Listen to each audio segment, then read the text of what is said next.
సదాశివసమారంభాం శంకరాచార్యమధ్యమాం అస్మదాచార్యపర్యంతాం వందే గురుపరంపరాం. హరి ఓం. శ్రీ గురుభ్యో నమః. హరి ఓం. ఆత్మబంధువులారా, ఈరోజు తత్వబోధ 5వ లెక్చరు. ఒక ప్రార్థన చేసుకునే అలవాటు ఉంది మనకి తత్వబోధలో. వాసుదేవేంద్ర యోగీంద్రం నత్వా జ్ఞానప్రదం గురుం ముముక్షూనాం హితార్థాయ తత్వబోధో విధీయతే. మీరు అందరూ మన సత్సంగ సభ్యులు వినేవాళ్ళకి ఒక డౌట్ వస్తుంది, అసలు ఈ తత్వబోధ ఎలా చెప్తున్నారు అని. ఎందుకంటే మనకు తెలిసింది ఈ బుక్, కానీ నిజానికి ఈ బుక్ పేరు అద్వైత వేదాంత పరిచయము. మన మాతాజీ రాజశ్రీ మేడం ఫస్ట్ రాసిన పుస్తకం ఇదే. దీని పేరేమిటి? అద్వైత వేదాంత పరిచయము, తత్వబోధ సహితము. ఇది పుస్తకం. ఇప్పుడు నేను చెప్పేది ఇదే అని మీరు అనుకుంటున్నారు, కానీ కొంచెం స్టైల్ మార్చి ఇదే చెప్తున్నాను. తేడా ఏమిటంటే, ఈ పుస్తకంలో మనకు విషయ సూచిక అంటే ఇండెక్స్ ఇలా ఉంటుంది. 1 చతుర్విధ పురుషార్థములు, 2 శాస్త్రము, 3 వర్ణ వ్యవస్థ, 4 ఆశ్రమ వ్యవస్థ, 5 కర్మయోగము, 6 ఉపాసన యోగము, 7 జ్ఞాన యోగము, 8 భక్తి యోగము, 9 సాధన చతుష్టయ సంపత్తి. అంటే 8 టాపిక్స్ నేను అవాయిడ్ చేశాను. మొదటి 8 టాపిక్స్ ఇప్పుడు నేను చదివాను కదా. 8 టాపిక్స్ ఎందుకు అవాయిడ్ చేశానంటే, దే ఆర్ ఇంప్లిసిట్.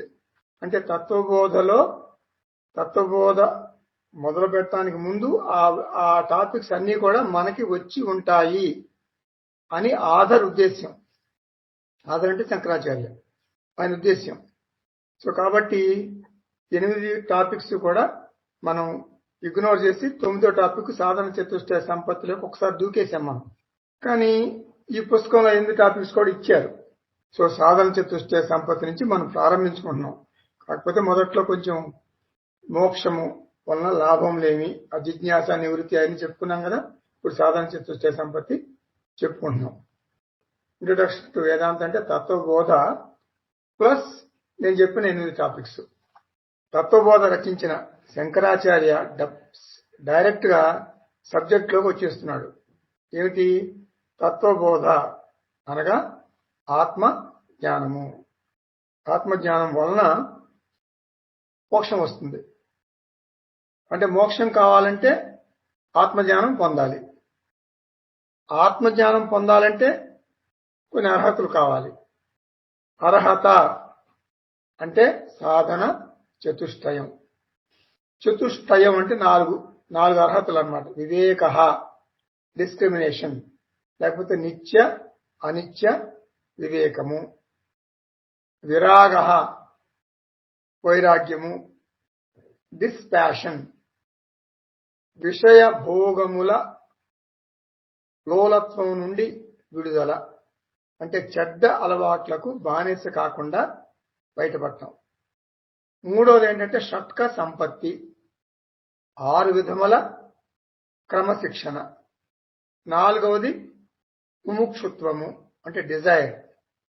ఒక్కొక్క అర్హతను విపులంగా రచయిత వివరించారు. వివేకము, వైరాగ్యము మంచిగా చూసాం మనం. షట్క సంపత్తిని చూస్తున్నాము. సో ఇప్పుడు శమః అంటే మనోనిగ్రహ, అంటే మాస్టరీ ఓవర్ మై మైండ్ అన్నమాట. ఎవరి మైండ్కి వాళ్ళు మాస్టరీ చేసుకోవాలి.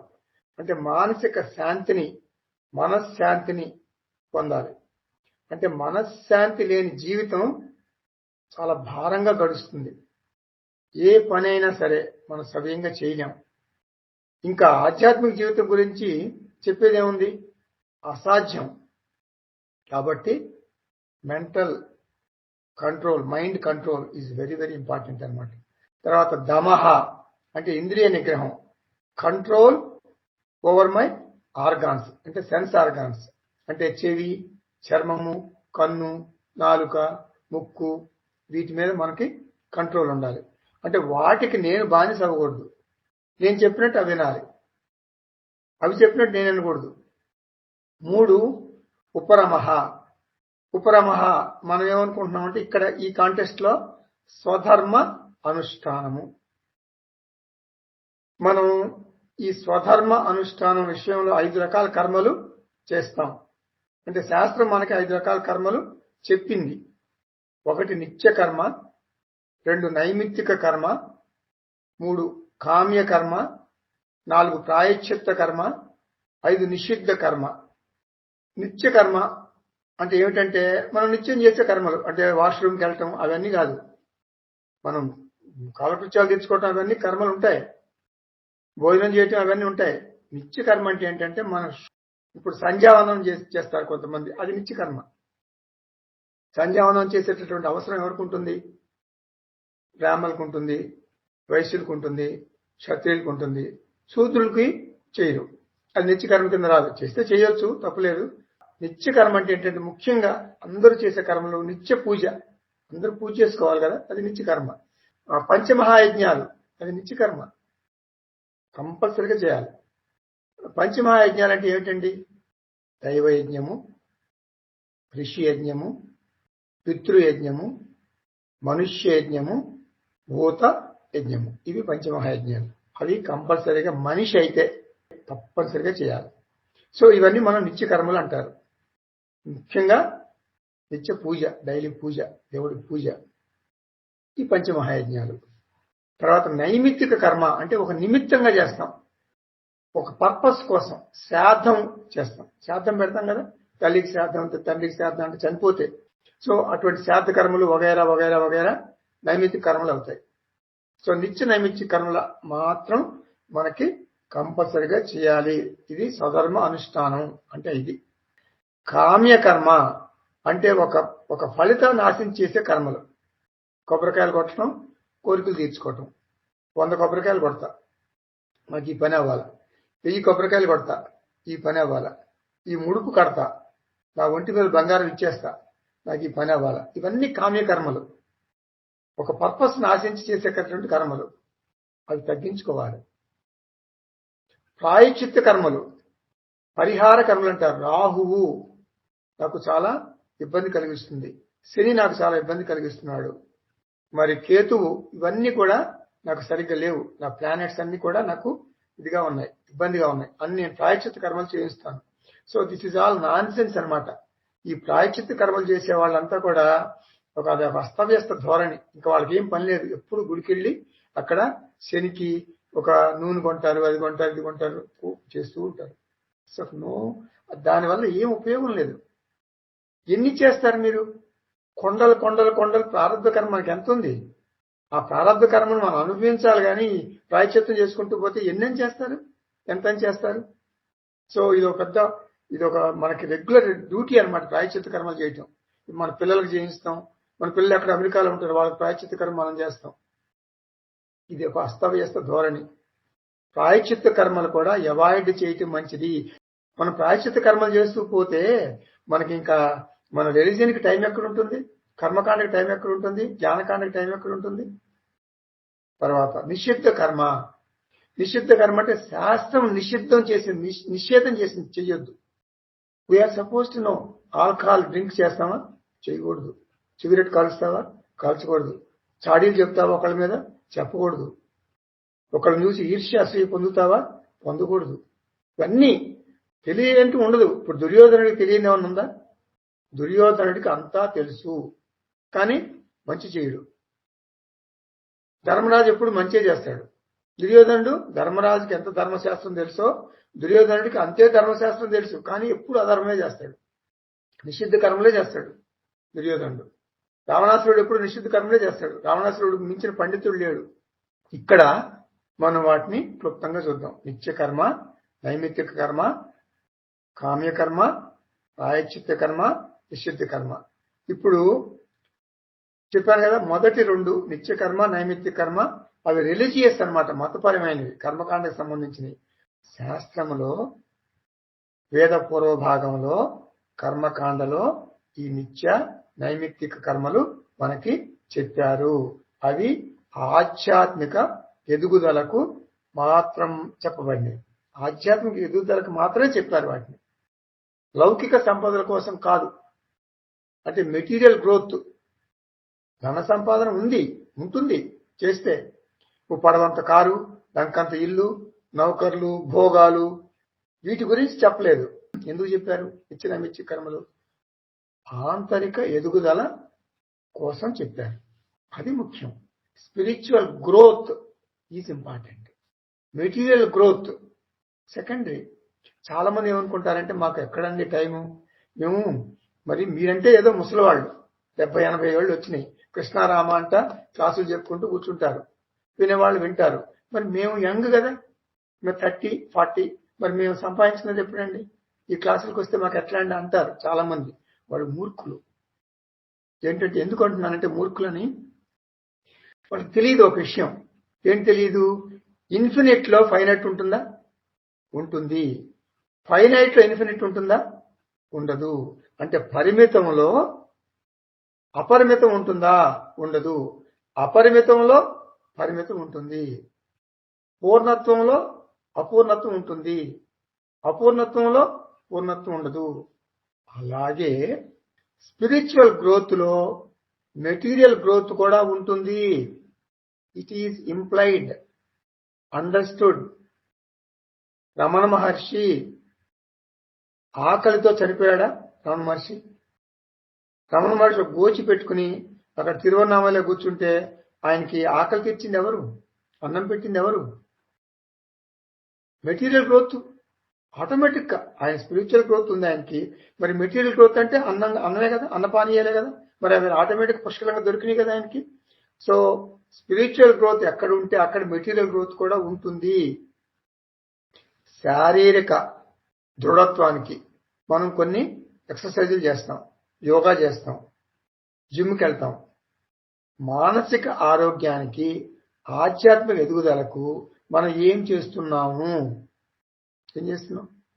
శాస్త్రము నిత్య నైమిత్తిక కర్మలు మనకి చెప్పింది. దేనికి? ఆధ్యాత్మిక ఎదుగుదలకు. భగవద్గీతలో వీటి గురించి శ్రీకృష్ణ పరమాత్మ చాలా విపులంగా చెప్పారు.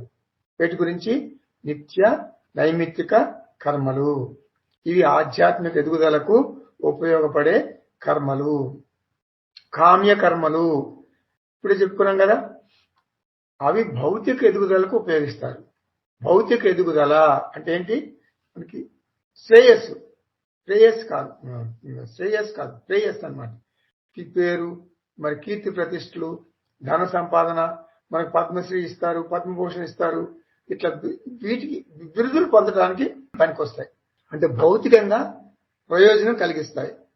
ఇంకా ప్రాయశ్చిత్త కర్మలు మనం పూర్వజన్మలో చేసిన పాప కర్మలకు విరుగుడుగా మనం ప్రాయశ్చిత్త కర్మలు చేస్తాము.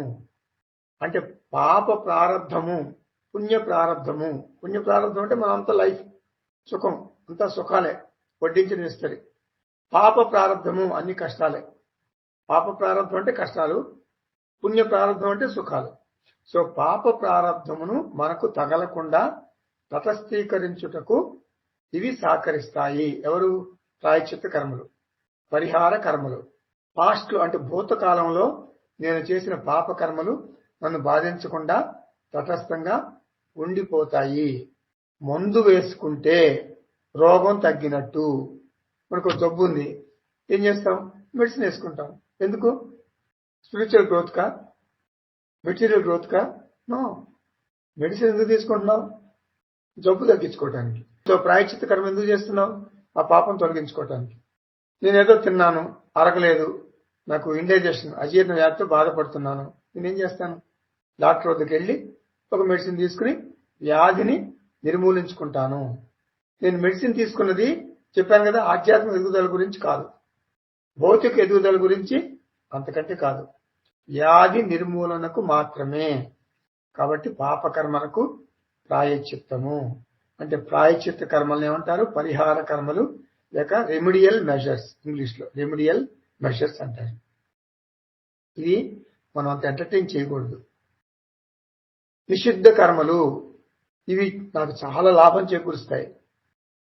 సెల్ఫిష్ కర్మలు అన్నమాట, ఇతరులకు హాని చేస్తాయి, నాకు లాభం ఉంది అయినా సరే నేను చేయకూడదు. ఇప్పుడు ఒక వ్యక్తి సిగరెట్ కాల్చాలంటే అది అతనికి మంచిది కాదు, అతని ఆరోగ్యానికి హానికరం, ఇతరులకు కూడా హాని కలిగిస్తుంది. ఇటువంటి కర్మలను మనం ఎన్నైనా చెప్పుకోవచ్చు.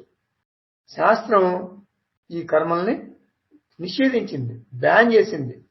ప్రొహిబిటెడ్ యాక్షన్స్ అన్నమాట, ఇది చేయకూడని పనులు. చాలా పెద్ద లిస్ట్ ఇచ్చింది శాస్త్రం. ఎందుకు? మనల్ని చేయమని కాదు, చేయవద్దని చెప్పటం శాస్త్రం ముఖ్య ఉద్దేశం. ఇప్పుడు మనకి ఆహారం విషయంలో నియమాలు ఉంటాయి, డూసు డోంట్స్. అంటే ఏమిటి దాని అర్థం? చేయదగినవి, చేయకూడనివి. డైట్ విషయంలో తినమని అంటే డోంట్స్ తినమని కాదు, అది చాలా పెద్ద లిస్ట్ ఇస్తారు, తినవద్దు అని దాని అర్థం. కాబట్టి ఉపరమః అంటే క్రమక్రమంగా నిత్య నైమిత్తిక కర్మల్ని పెంచుకోవటం, అంటే ఆధ్యాత్మిక ఎదుగుదల చేసుకోవటం. ఆధ్యాత్మికను పెంచే కర్మలు పెరగాలి. మిగిలిన 3 కర్మలు కామ్య, ప్రాయశ్చిత్త, నిషిద్ధ, ఈ కర్మలు తగ్గాలి. ఉపరమః అంటే నిత్య నైమిత్తిక కర్మలు పెరుగుదల. ఉపరమః అంటే మీనింగ్ అది. మిగిలిన 3 తగ్గించుకోవటం. ప్రయత్నపూర్వకంగా మనం ఈ పని చేయాలి. ఏంటి? ఏ పని చేయాలి? నిత్య నైమిత్తిక కర్మల్ని పెంచుకోవాలి, కామ్య, ప్రాయశ్చిత్త, నిషిద్ధ కర్మల్ని తగ్గించుకోవాలి. సో ఇప్పుడు ఏమంటారు? ఉపరమః కః అంటే ఏమంటారు? స్వధర్మ అనుష్ఠానం ఏవా. ఇక్కడ స్వధర్మ అంటే నిత్య నైమిత్తిక కర్మలు, అనుష్ఠానం అంటే ఆచరించటం, ఏవా అంటే ఓన్లీ మాత్రమే, అంటే నిత్య నైమిత్తిక కర్మలు మాత్రమే చేయమని అర్థము. మిగిలిన 3 కర్మలు చేయవద్దు లేదా తగ్గించు అని అర్థం. ఇంతవరకు మనం కిందటి క్లాసులో చూసాం. నిషిద్ధ కర్మలు ఎంత పర్ఫెక్ట్ గా ఉంటాయంటే అసలు మనం ఊహించలేము. ఒకసారి నేను కైవల్యోపనిషత్తులో చెప్పాను, దయా సత్సంగంలో నేను కైవల్యోపనిషత్తు చెప్పాను. అప్పుడు చూశాను నేను శాస్త్రంలో, అంటే కైవల్యోపనిషత్తులో ఉంది అది. ఏమిటది? ఆల్కహాలు తాగితే పాపం. మనం అదే విస్కీ, బ్రాండీ, కళ్ళు ఇటువంటి తాగితే ఏంటి? పాపం.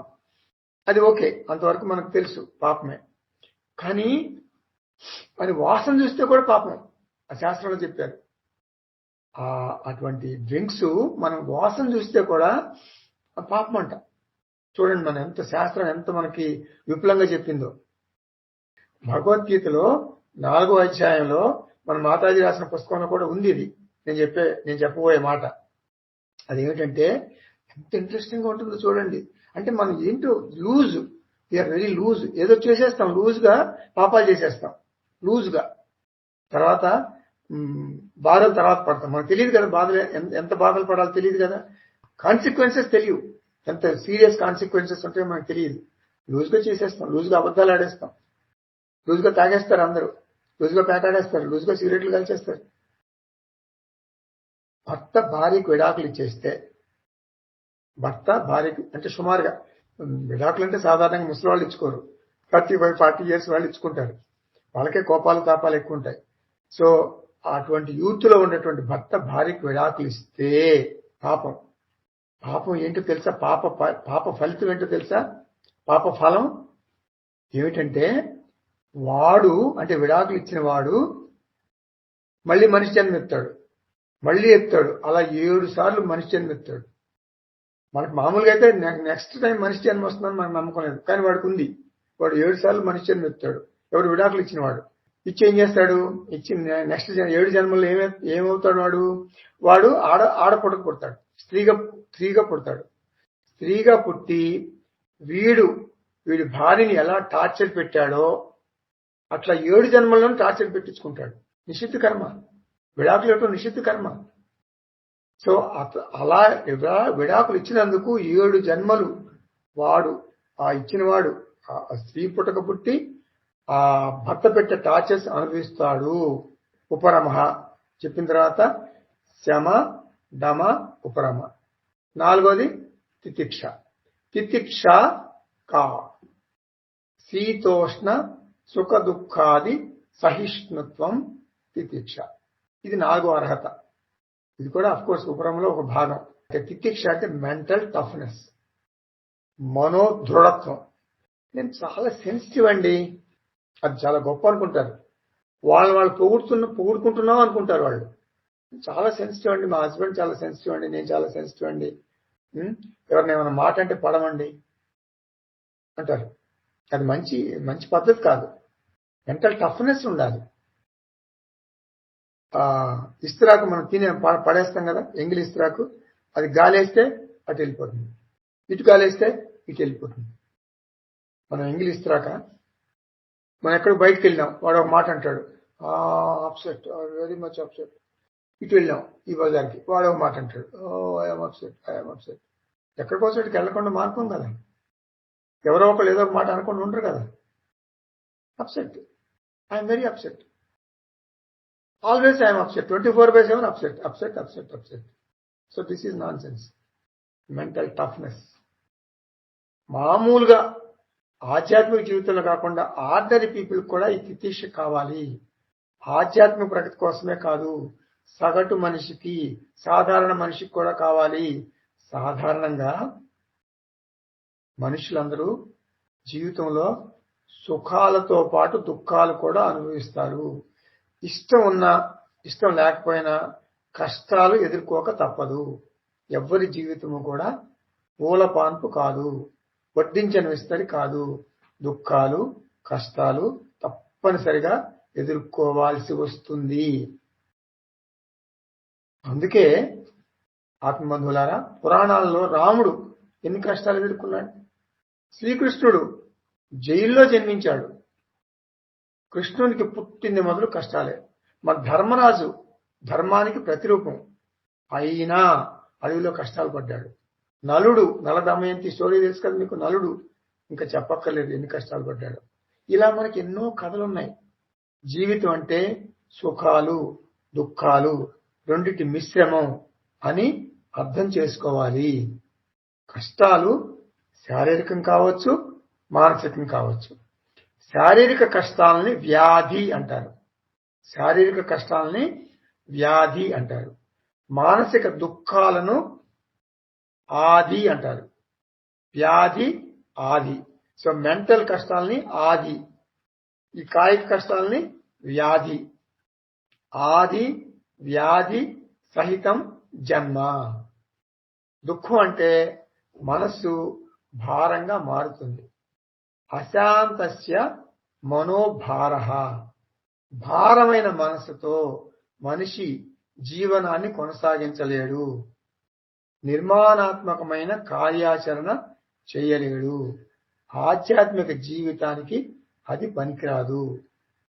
ఇప్పుడు మన ముందున్న సమస్య ఏమిటి? మన ముందున్న సమస్య ఆది వ్యాధి ఎలా తొలగించుకోవాలి. రెమిడియల్ మెజర్స్ ఏమిటి అంటే మందులు తీసుకుంటాం, ఇవి చాలా ఖరీదైనవి. అయితే మానసికంగా ఒత్తిడి, ఆందోళన ఉంటాయి. మనకి సమస్యలను తేలిగ్గా దూరం కావు. ఒక మాట చెప్తారు భాగవతంలో, ఏంటంటే అది భుజం మీద కావిడేసుకుంటున్నారు. మీరు కావిడేసుకుని భుజం మీద నీళ్ల కావిడి ఇటొక్కకుండా అటొక్కకుండా ఏదో కడవలు ఉంటాయి పోతున్నారు. భుజం బాగా నొప్పిగా ఉంది. అప్పుడు ఏం చేస్తారు? ఈ కావిడిని, ఈ భుజం నొప్పిగా ఉందని మరొక భుజం మీదకి మార్చుకుంటారు. ఏంటి దాని అర్థం? నొప్పి పోలేదు, ఇక్కడ నొప్పి ఉంది, మళ్ళీ ఇక్కడికి వస్తుంది, మళ్ళీ ఇక్కడ నొప్పి కొంటే ఇక్కడికి వస్తుంది, ఇక్కడికి వస్తుంది అనమాట. అంటే కొద్ది సమయం ఊరట. అంతే. భారం తగ్గదు, ఆ బరువు తగ్గదు మీకు. దీన్ని ఏమంటారంటే సొల్యూషన్ మెథడ్ అంటారు.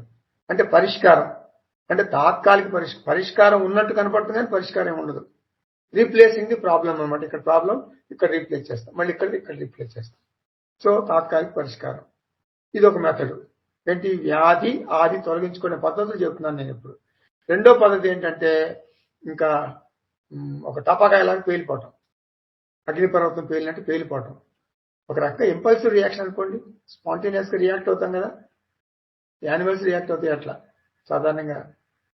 మనిషి కూడా అలా రియాక్ట్ అయితే మనిషి కూడా యానిమల్. సో అలా ఆ విస్ఫోటనం అనమాట, ఒక విస్ఫోటనం లాగా వచ్చేస్తుంది. అంటే ఈ ఆది వ్యాధి తొలగించుకోవాలంటే ఏం చేయాలి? ఎవరు వస్తారు ఎదురుగా? నా ఎదురుగా ఎవరు వస్తారు? నా భార్య వచ్చింది, లేదా నా భర్త వచ్చాడు, పిల్లలు వచ్చారు, బంధువులు వచ్చారు, అంతే. That's all. వాళ్ళ మీద టపా టపా టపా విరుచుకు పడిపోతాం అన్నమాట. అనరాని మాటలు అనుకోండి, ఏ మాటలు పడితే ఆ మాటలు అనేస్తాం. తర్వాత అయ్యో అని బాధపడతాం. ఏం లాభం? 3 సప్రెషన్ మెథడ్, అణిచివేత పద్ధతి. అణిచివేత, మనం రియాక్షన్స్ ఏం చూపించాం. ఎందుకు చూపించడం? మనం గొప్పవాళ్ళం అని కాదు, మనం చూపించలేము. మన అత్త మామలు ఉన్నారు, వాళ్ళని తింటే చాలా డేంజర్. మనకి కట్నాలు అది ఇవ్వాలి కదా, వాళ్ళు అప్పుడప్పుడు మనకి ఇవ్వరు, అందుకని వాళ్ళని మనం తిట్టలేము. మన తల్లిదండ్రులు మరి ఆస్తిపాస్తులు ఇవ్వాలి కదా, వాళ్ళని తిట్టలేము, వాళ్ళు పెద్దవాళ్ళు, వారి మీద మన కోపం ప్రదర్శించలేము. లేకపోతే మన ఆఫీస్లో ఆయన నా బాస్, ఆయన మీద అరిస్తే టెర్మినేషన్, ఉద్యోగం పోతుంది. సో సైలెంట్ గా నా భావోద్వేగాలు కోపతాపాలు అణిచివేసుకుంటాను. సప్రెషన్. సంవత్సరాల తరబడి ఇలా అణిచిపెట్టుకోవటం వలన నా మానసిక స్థితి దెబ్బతింటుంది, డిప్రెషన్లోకి వెళ్ళిపోతాను, నేను పిచ్చివాడిని అయిపోతాను, మనసుకు పెద్ద గాయం అవుతుంది, నన్ను నేను గాయపరుచుకుంటాను. ఆత్మహత్యా సదృశ్యం. మనకి 3 తెలుసు. ఏం తెలుసు? సొల్యూషన్ మెథడ్, ఇంకోటి ఇందాక నేనేం చెప్పాను, రెండోది ఎక్స్ప్లోజన్ మెథడ్, ఈ మూడోది ఏంటి? సప్రెషన్. శాస్త్రము మనకు 4వ పద్ధతి చెప్తుంది. 4వ పద్ధతి ఏంటంటే టాలరెన్స్ లిమిట్ పెంచుకో, అట్లా చేయొద్దు. ఈ 3 తప్పు. 4వ మెథడ్ ఏంటంటే ఆ తితిక్షను పెంచుకో, అంటే మానసిక దృఢత్వాన్ని పెంచుకో, ఆ టఫ్నెస్ ని పెంచుకో. భగవంతుడు మనకు బాధను భరించే శక్తినిచ్చాడు, బాధలను ఓర్చుకునే శక్తినిచ్చాడు. ఆ ఓర్చుకునే పరిమితి మనిషికి తేడా ఉంటుంది. అందుకే కొంతమందికి ముక్కు మీద కోపం ఉంటుంది, వెరీ షార్ట్ టెంపర్డ్ పర్సన్ అంటారు. కొంతమంది లాంగ్ టెంపర్డ్ పర్సన్. ఒకే సిచ్యువేషన్ కి ఒకరు వెంటనే మన ఎక్స్ప్లోడ్ అయిపోతే మరొకరు 3 రోజుల తర్వాత ఎక్స్ప్లోడ్ అవుతాడు, ఇంకోటి 10 రోజుల తర్వాత ఎక్స్ప్లోడ్ అవుతాడు. ఆత్మబంధువులారా, సాధన ద్వారా తితిక్షను సాధించవచ్చు. ఎంత పెరిగినా ఆ పెయిన్, ఆ బాధ ఎంత ఎక్కువైనా కూడా మనోదృఢత్వం చెక్కు చెదరదు. నొప్పి అనిపించదు. మన రోడ్ల పరిస్థితి చూడండి, మన బస్సు వెళ్తుంటే బస్సు కూడా బోల్తా పడిపోతుంది, అంత దారుణంగా ఉంటాయి రోడ్లు మనకి. అయినా సరే మనం ఏం చేస్తాం? చక్కగా ఆ రోడ్ల మీద వెళ్తాం. తితిక్ష. ఎవరిని అనలేం కదా, ఎవరినంటే కేసు పెట్టేస్తారు మన మీద. So we have to bear the pain, అంతే. అట్లా ఎంత బ్యాడ్ కండిషన్ రోడ్డు ఉన్నా కూడా మన తితిక్ష అక్కడే తెలుస్తుంది. అట్లా అలవాటు పడిపోయాం ఆ బ్యాడ్ రోడ్లకి. కాబట్టి పెయిన్ ఈజ్ సబ్జెక్టివ్. మనిషికి మారుతుంది. ఒక లెవెల్ దాటితే అది మనకి పెయిన్ అని తెలుస్తుంది, ఆ లెవెల్ లోపల ఉంటే అది మనకు తెలియదు, పెయిన్ అని తెలియదు. సో తితిక్ష అంటే increasing the level of endurance or immunity, అంటే రెసిస్టెన్స్ పవర్ పెంచుకోవటము, బోత్ ఫిజికల్లీ అండ్ మెంటల్లీ. మనం చక్కగా తెలుగులో చెప్పుకోవాలంటే నిరోధక శక్తి, ఆది నిరోధక శక్తి వ్యాధి నిరోధక శక్తి. వ్యాధి అంటే శారీరకం, ఆది అంటే మానసికం. ఈ నిరోధక శక్తిని పెంచుకోవటం, మానసికంగా పెంచుకోవటం. తితిక్ష అంటే ఏంటి? ముఖ్యంగా తితిక్ష అంటే మెంటల్ హెల్త్, మానసిక ఆరోగ్యం. శరీర ఆరోగ్యం బాగుంది అంటే మనకు రోగాలు రావు, రోగాలు లేవు. ఓకే, శరీరం అనారోగ్యంగా ఉంటే రోగాల బారిన పడుతుంది. ఇప్పుడు అట్లాగే ఆరోగ్యవంతమైన మనసు ఉంటే ఏమవుతుంది? ఆరోగ్యవంతమైన మనసు ఉంటే రోగ నిరోధక శక్తి, అంటే రోగ నిరోధక శక్తి ఉన్న మనసు అన్నమాట. అంటే మెంటల్ ఇమ్యూనిటీ. అంటే ఇతరులకు ఏదైనా దుఃఖం కలిగించే సన్నివేశాలు ఉన్నా కూడా మనం లెక్క చేయం.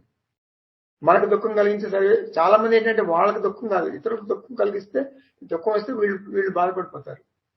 ఇతరుల గురించి వీళ్ళు ఇక్కడే ఉంటారు, వాళ్ళు హ్యాపీగా ఉంటారు అమెరికాలో, వాళ్ళ గురించి బాధపడతారు ఎక్కువ. ఆత్మబంధులారా, శాస్త్రం చెప్పిన ఈ 4వ పద్ధతి ఇది. Elevation of the threshold level of the pain అన్నమాట. అంటే ఎండ్యూరెన్స్ కెపాసిటీ. అందుకే మనకి శంకరాచార్య అంటారు సహిష్ణుత్వము. సహిష్ణుత్వము, సహించేటటువంటి శక్తి. Tolerance, limit. ఫార్బేరెన్స్ అంటారు ఇంగ్లీష్ లో, ఫార్బేరెన్స్ అది. సో ఇది తితిక్ష అంటే. అంటే ఫిజికల్ లెవెల్లో ఎండ్యూరెన్స్ పెంచుకోవాలి, మెంటల్ లెవెల్లో కూడా ఈ టాలరెన్స్ పెంచుకోవాలి. ఈ రెండు కలిసి తితిక్ష అంటారు. సహిష్ణుత్వము. దేనికి సహిష్ణుత్వము అంటే దేని సహించాలని మనం పెంచుకోవాలి? శీత ఉష్ణ. అంటే శీత అంటే చల్లదనం, ఉష్ణ అంటే వేడి. సహిష్ణుత్వము అంటే ఒడిదుడుకులను తట్టుకునే శక్తి. సహిష్ణుత్వం అంటే ఏంటి? ఒడిదుడుకులను తట్టుకునే శక్తి. ఇప్పుడు వేసవికాలం వస్తుంది, చలికాలం వస్తుంది, వానలు వస్తాయి. ఎప్పుడు గ్రంబ్లింగ్ గ్రంబ్లింగ్ గ్రంబ్లింగ్. కొంతమంది ఎప్పుడు సనుగుతూ ఉంటారు. బయట సూర్యుడు ఎండగా ఉంటే ఎండగా ఉందంటారు, లేకపోతే సూర్యుడు కనపట్లేదు, మబ్బులు వచ్చేసినాయి అంటారు, వానలు వస్తే వానలు వచ్చినాయి అంటారు. ఎప్పుడు బాధపడిపోతుంటారు. చాలా మంది మనతోనే అంటుంటారు. ఇప్పుడు కరెంటు పోతే కరెంటు పోయిందని బాధపడిపోతారు. ఇప్పుడు ఏసీలు వేసుకుంటాం వేసవి తాపానికి, కరెంటు పోతే ఏసీలు పనిచేయవు. ఇప్పుడు మీరు తత్వబోధ క్లాస్కి ఆఫ్లైన్ లో ఉన్నాం. మనం ఒక హాల్లో మనం క్లాస్ చెప్పుకుంటున్నాం, నేను ఉన్నాను మీ ఎదురుగా. ఉంటే కరెంటు పోయింది, అక్కడ ఏసీ లేదు. అప్పుడు నీ శరీరం సహకరించలేదు.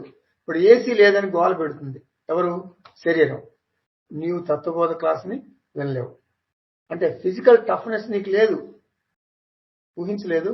ఇలా కరెంటు పోతుందని, ఫ్యాన్ ఉండదని, ఏసీ ఉండదని ఊహించలేదు. తత్వబోధ క్లాస్కి అనవసరంగా వచ్చాను అని ఈ శరీరం ఇప్పుడు నేను బాధిస్తూ ఉంటుంది అన్నమాట.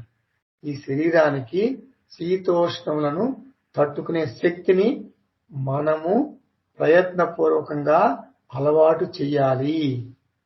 ఇది భౌతిక సహిష్ణుత్వము, సుఖ దుఃఖాలను తట్టుకునే శక్తి. దాన్ని ఏమంటారు? మానసిక సహిష్ణుత్వము. ఆత్మబంధువులారా, మనిషికి చాలా అంచనాలు ఉంటాయి, ఎక్స్పెక్టేషన్స్. భార్య నుంచి, భర్త నుంచి, పిల్లల నుండి, బంధువుల నుండి ఎన్నో ఎక్స్పెక్టేషన్స్, ఎన్నో అంచనాలు. నా కోడలు నాతో ఎలా ఉండాలి? ఇలా ఉండాలి అంతే.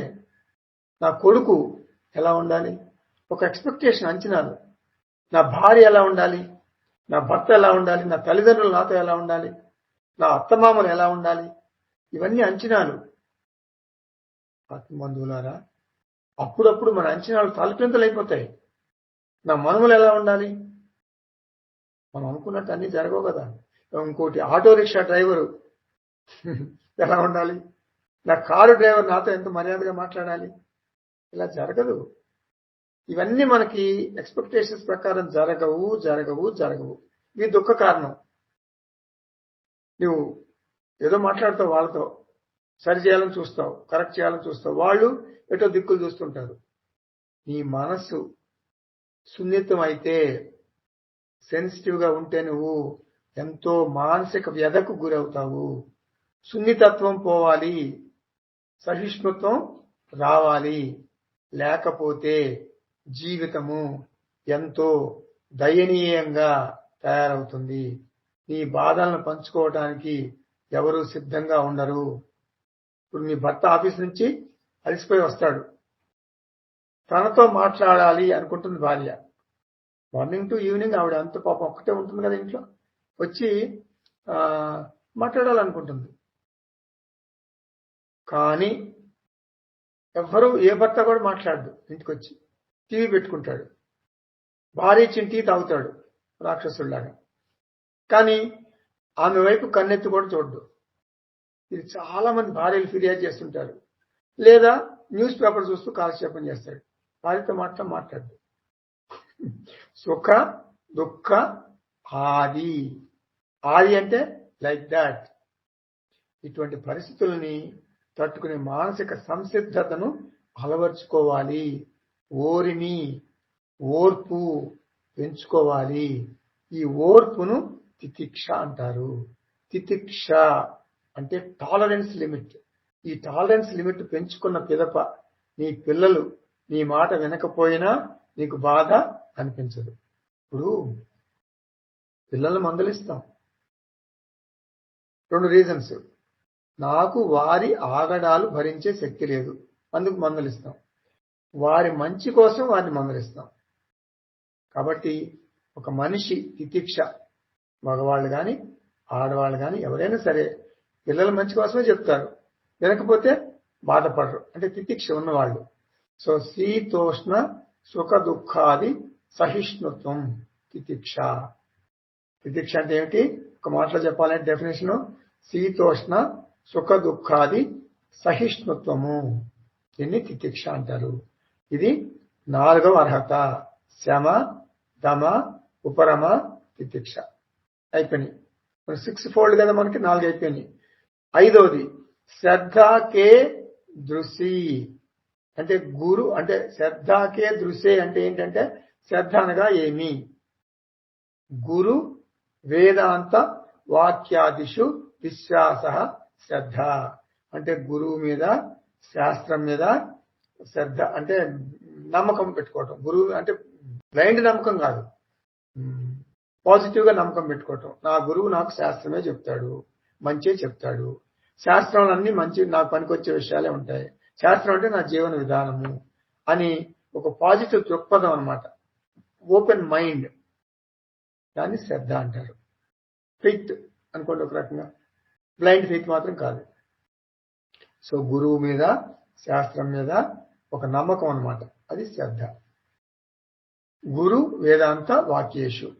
గురు అంటే శ్రోత్రియ బ్రహ్మనిష్ట అంటే శాస్త్రం క్షుణ్ణంగా తెలిసి నేర్పుగా శిష్యులకు బోధించేవాడిని గురువు అంటారు. చాలా మంది ఇక్కడ నేను I stop my speech here. గురువు అంటే మన శాస్త్రం చెప్పేవాడే గురువు. మిగిలిన వాళ్ళ గురువులు, మిగిలిన గురువులు మనకు కించపరచట్లేదు. వారి వల్ల మనకి ఎంతో పెద్ద ఉపయోగం ఉండదు, ఇదే మనకు ఉపయోగం. ఇప్పుడు మనం ఎందుకు వచ్చాం ఈ లోకానికి? మనిషిగా ఎందుకు పుట్టాం? ధర్మ అర్థ కామ మోక్ష, ఈ 4 చతుర్విధ పురుషార్థాలని సాధించడానికి పుట్టాం. ఇది సాధించడానికి మనకి ఉపయోగపడేవాడు ఎవరు? గురువు. శ్రోత్రియ బ్రహ్మనిష్ట అని గురువు దీన్ని సాధించడానికి ఉపయోగపడతాడు. సో మిగిలిన గురువుల్ని మనం పట్టించుకోవాల్సిన అవసరం లేదు. This is main. గు అంధకారము, చీకటి, అజ్ఞానము, రు తొలగించేవాడు. గురువు అక్షరాల అర్థం చెప్పాలంటే లిటరల్ మీనింగ్ చీకటిని పోగొట్టేవాడు. చీకటి అంటే బాహ్యంలో చీకటి కాదు, లోపల ఉన్న చీకటిని అనగా ఆత్మ అజ్ఞానమును పోగొట్టేవాడు. గురు అంటే అంధకారమును తొలగించేవాడు.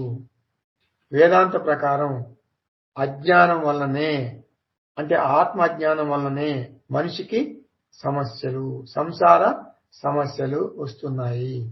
భగవద్గీతలో ఇదే చెప్పారు శ్రీకృష్ణ పరమాత్మ.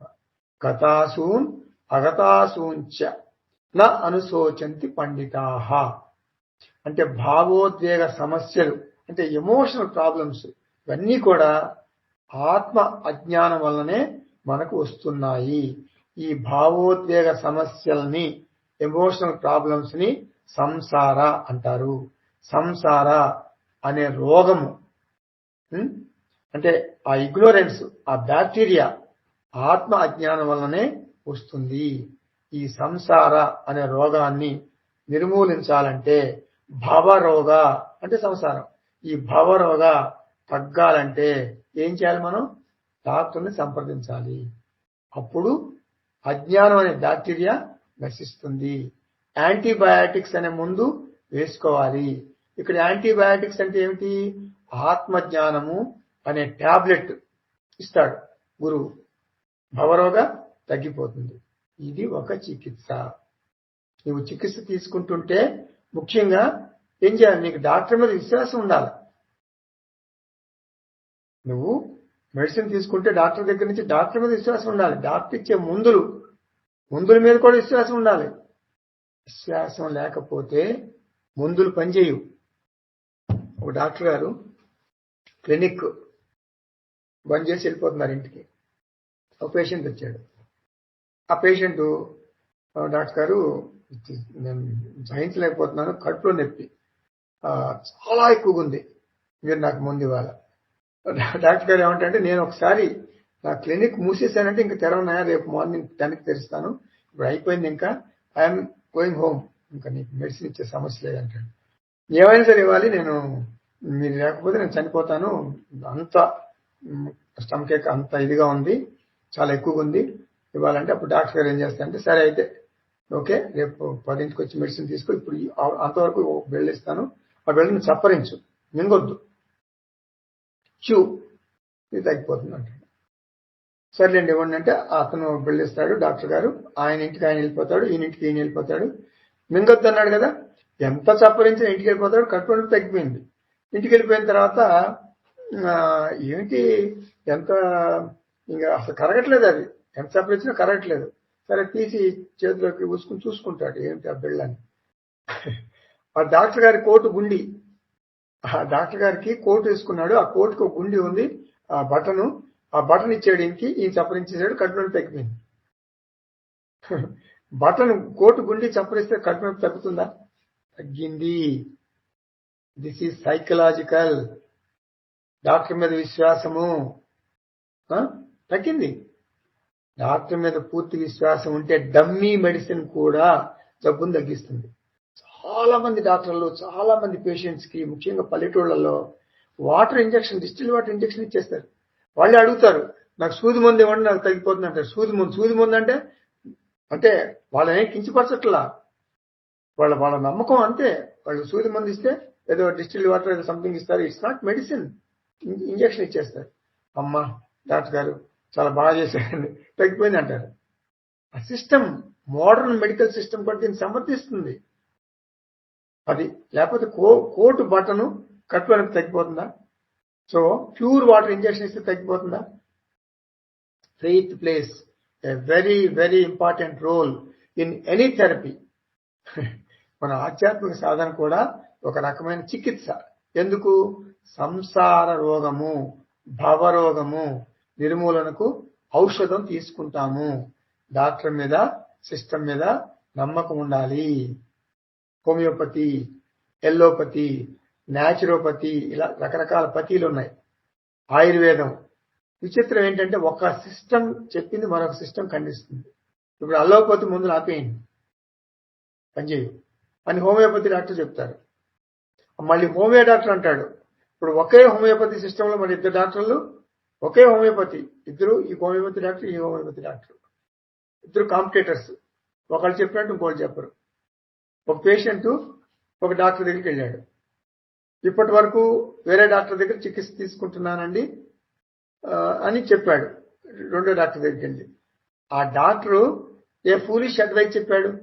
నువ్వు వెళ్ళావు కదా పాత డాక్టర్ ఎవరి దగ్గరికి, ఏం ఫూలిష్ అడ్వైస్ చెప్పాడు? అంతేం రాదులే, ఏం ఫూలిష్ అడ్వైస్ చెప్పాడు అని అడుగుతాడు. వాడికి ఆ పేషెంట్ అంటాడు, ఆ డాక్టర్ నాకు ఏం అడ్వైస్ చెప్పాడంటే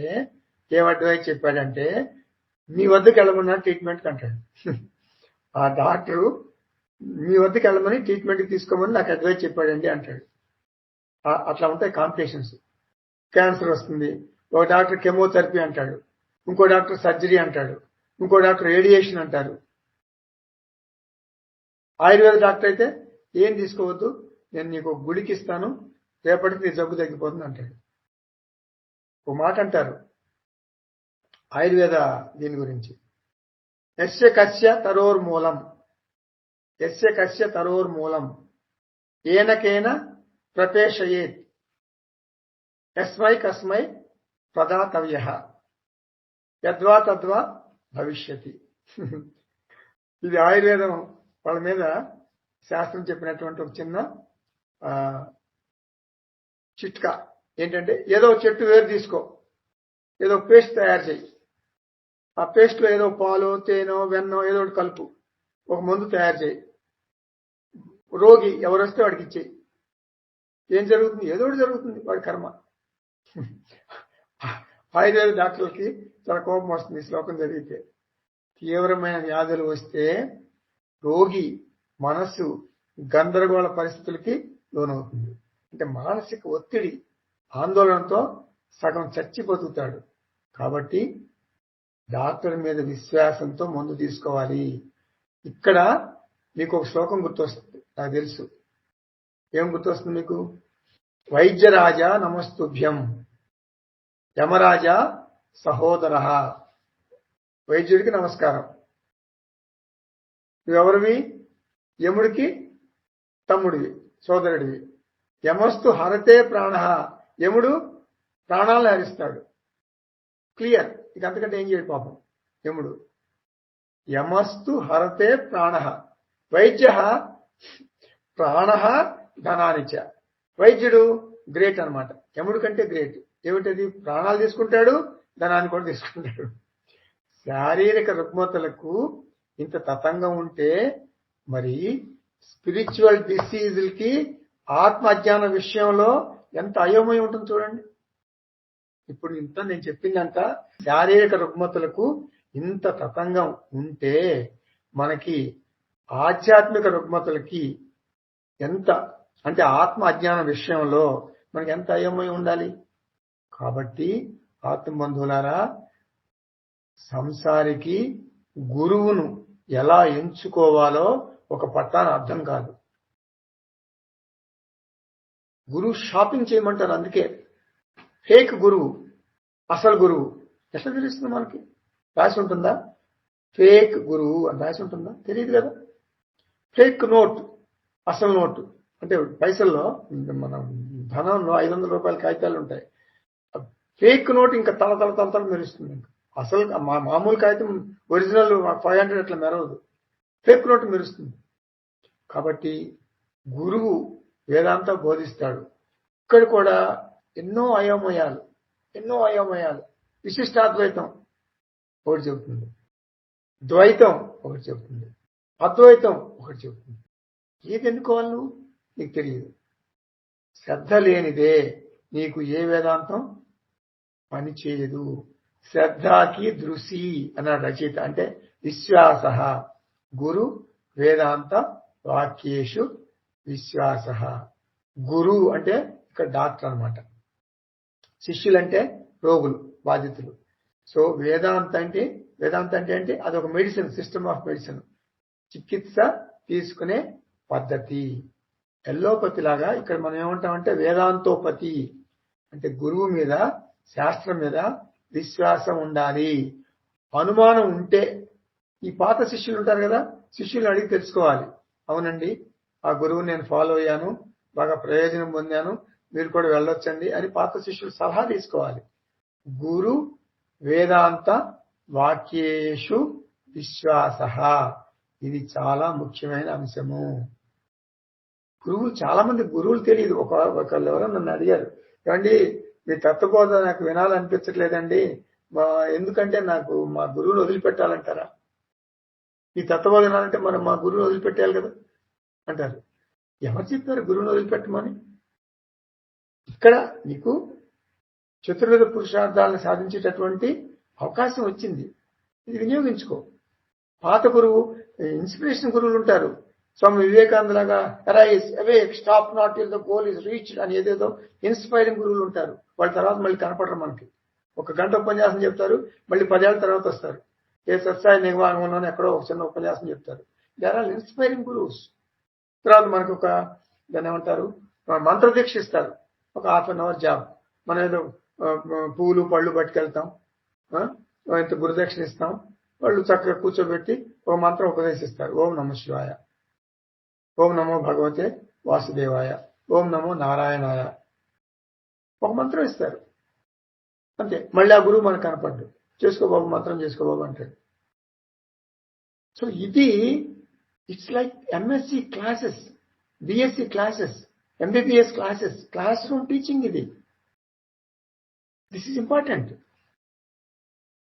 అది ఈ స్తోత్రీయ బ్రహ్మనిష్ఠ అయిన గురువు మనం చక్కగా ఎన్నుకోవాలి, సెలెక్ట్ చేసుకోవాలి. ఇప్పుడు 6th ఆఖరిది ఏంటది? శమ, దమ, ఉపరమ, తితిక్ష, శ్రద్ధ. 5 అయిపోయింది కదా. 6వది ఏంటి? సమాధానము, అర్హత. సమాధానం కిం అంటే చిత్త ఏకాగ్రత. అంటే సమాధానం అంటే ఏంటి? Focusing capacity, mind focusing capacity, మనస్సు యొక్క ఏకాగ్రత శక్తిని సమాధానం అంటారు. మనిషికి తన గమ్యం ఏమిటో తెలియాలి. What is my goal? What is that I want? What do I want?